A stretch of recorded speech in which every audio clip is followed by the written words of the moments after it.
Hey everyone, welcome back to CP Whiskey Creek in nscale. In this video, I'm going to do a little operation session. I've been playing around with different switchless generators and programs and spreadsheets, and I kind of like the one that I have right now. So the one thing I still haven't been able to get it to do is actually connect to my printer, but that's a whole other issue. But aside from that, I have this little generator program. It's actually based on the OpsBuddy designed by, I want to say it's Meta Falls. So I'll put a link to his channel and his OpsBuddy spreadsheet that he's created there. And I think even his is based on someone else's. I'm going to have a video later on all about my little setup that I sort of tweaked, and I'll call it OpsBuddy 2.0 because I've created a little generator for me of the different things. So but that's besides the point. That's a future video issue. But for this one, I'm just going to play around with just sort of doing what it told me to do. So we're going to drop off a car at the Dunder Mifflin, which will be a box car full of some paper, and then we have a tank car full of corn syrup and a hopper of flour, and those are going to Cottage Country, which is a candy and sweets manufacturer. So let's see how this go. I tried to clean the track, but I haven't been doing a lot of time down here, so we'll take it as it goes.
All right, this is the time that we have to actually start thinking. So the Ontario Northland boxcar needs to go up onto this track here. So what I'm thinking is we will stop this around there, and we'll get rid of these guys.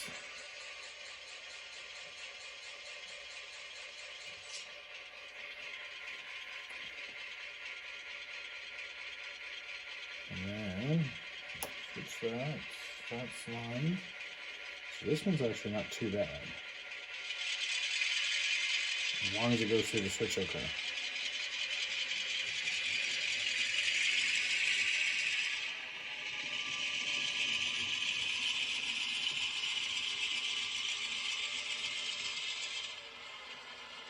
Clear the switch here.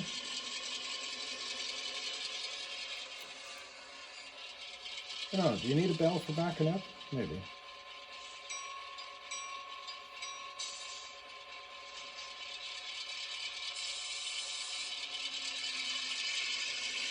And back her in here.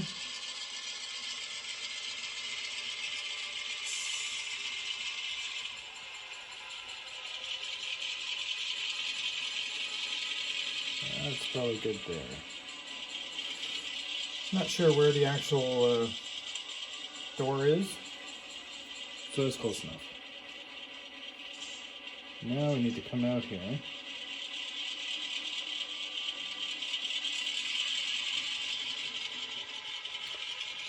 Now we do have one car here that needs to come out before we drop these two in there.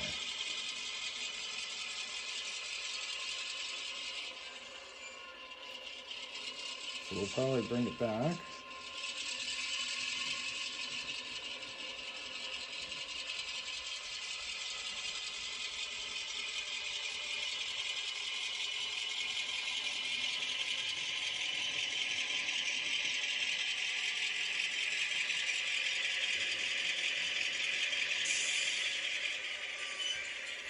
It's stuck on something.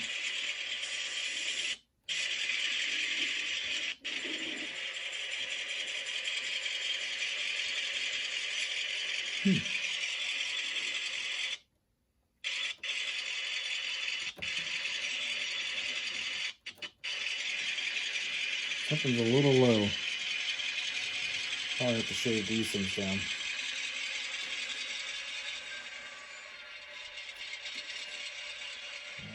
Let's come this way.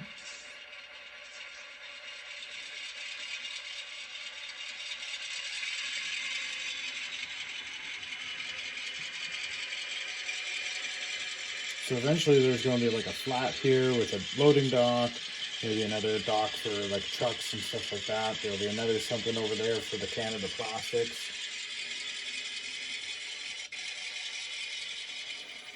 And here will actually be a proper loading and unloading facility for hoppers and tank cars.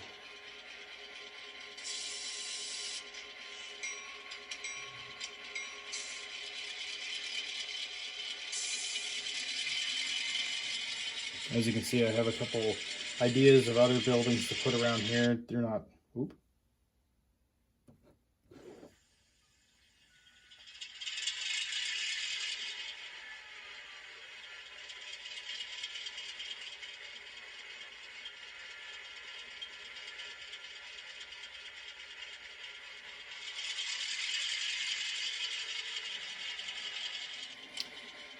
Just have a little rough patch there to still have to work out.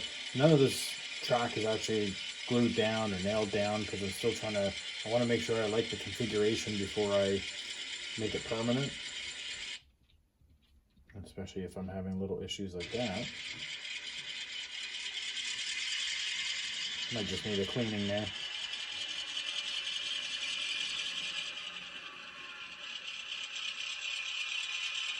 The couplers aren't quite lined up, so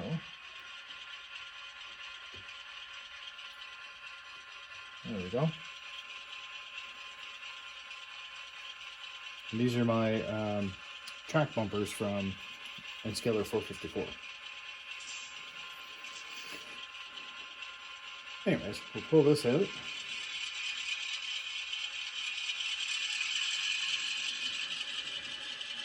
With or without a short or a dead spot.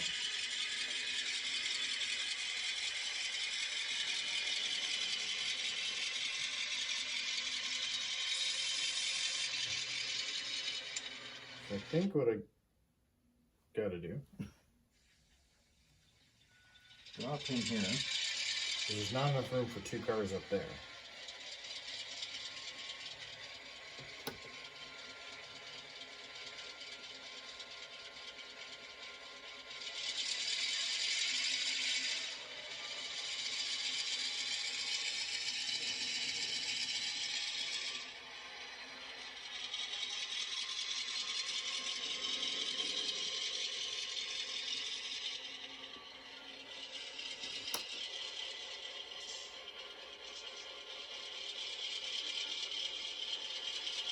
So what I'm going to do is I'm going to run around, pick up him, put him back onto this track so then I can pull these onto this track and then back them in.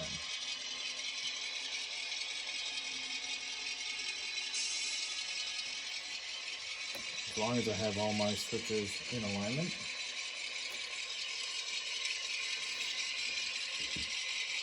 So I think I was saying before that this will be a proper full-size industry. Depending on the track size, I actually might make this a little bit longer. But again, this is just sort of all in theory and testing. And then I'll have another one a little bit farther down for like a transload, calling that fluke transport. If you've been from Southern Ontario, then you've probably seen the trucks around that, you know, if it's on time, it's a fluke. Need to shave that down apparently.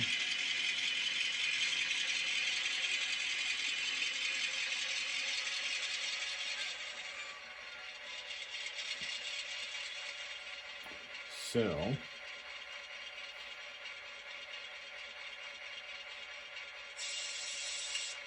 yes, I know what I do.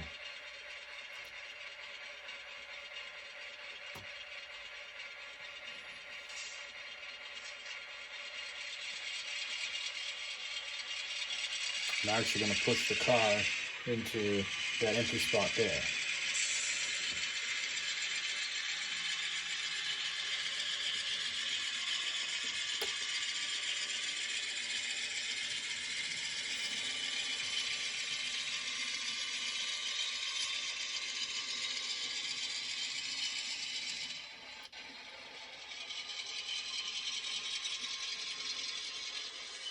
Drop them off there.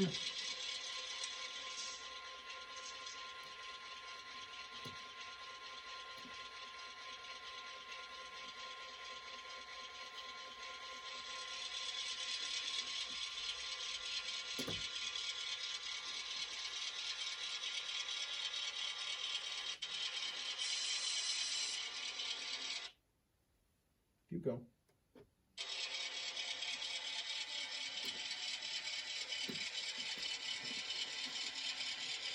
Actually derailed the tank car, but that's what this is all about, is working out bugs, right?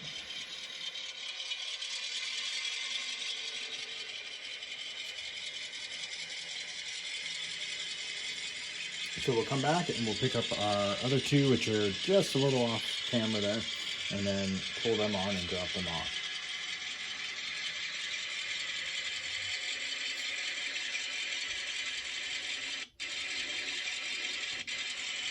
Really gotta shave something down here.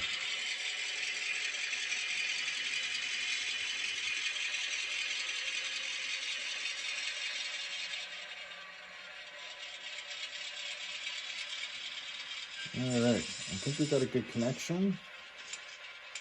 Give a little bit of bell. That's enough bell.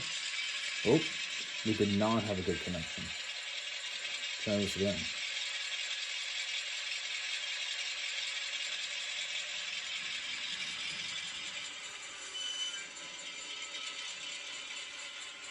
Now we're good. So I don't have anything to indicate where these have to be spotted. So they're just getting spotted as they are, and that might be something in like a future version of my switch listing generating thingy to indicate who's got to go where, what door is what.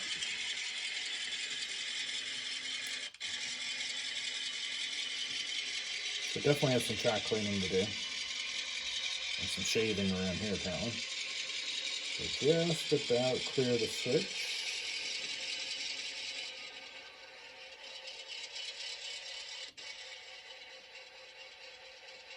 A little bit more.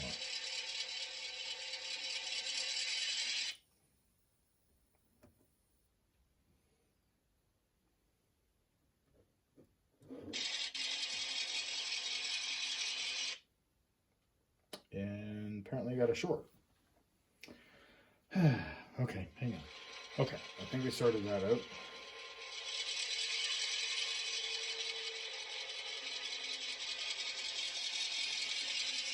Maybe. We'll slowly back in here.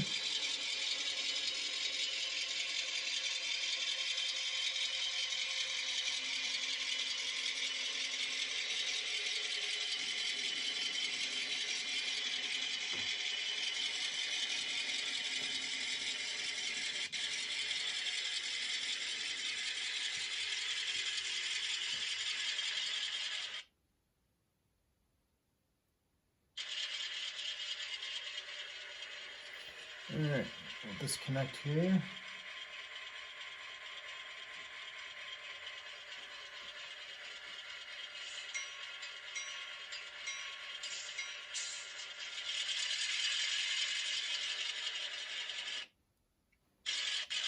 Oh. So we've got these two guys that we can leave behind. We'll go pick up our other tank car and skedaddle.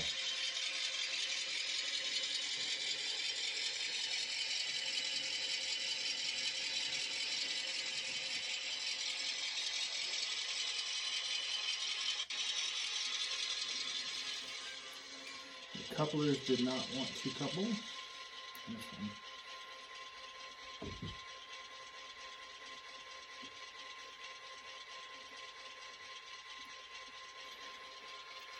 One of the challenges of doing that on a curve when you're playing with your phone.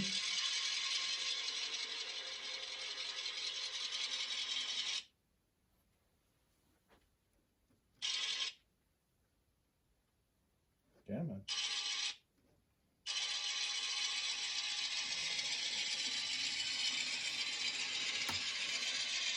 All right.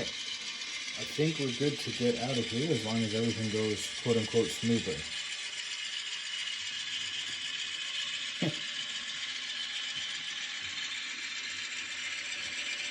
Oops.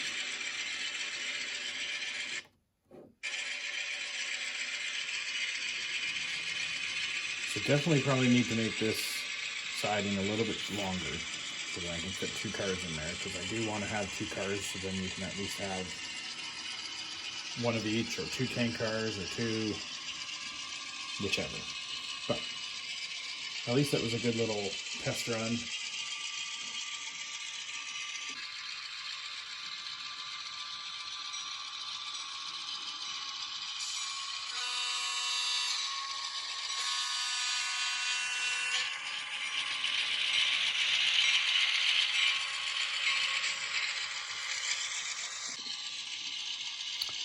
All right, we have made it back fairly unscathed. A few little issues that I still need to work out, but overall,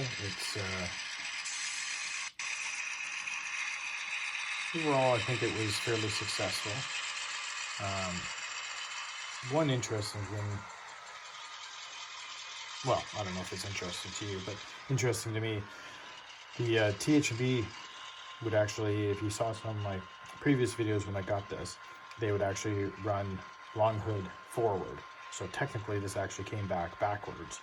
But if you look at any other sort of modern GP9, I don't know if I can call them modern, but if you look at any other GP9, they'd actually run not only short hood forward, but most of them would actually have a chopped nose on it. So, so it came back kind of the way that they would normally be running these days. And the GP9s that did survive the THB and became repainted into Canadian Pacific colors, I think they were the 1600 series, those ones ended up receiving the chop nose and would run short hood forward. But I've configured mine so it runs long hood forward, so it actually ran this whole time in quote-unquote reverse. But we made it back with our corn syrup car, and that will get rotated out at some point in theory to the interchange and get filled back up again somewhere off layout and eventually make its way back. So there's my first sort of operation session on the Beltline area. So far, not too bad. Got some kinks to work out, but other than that, if you have any suggestions, throw them down in the comments below. Otherwise, thanks for watching, and have a good one.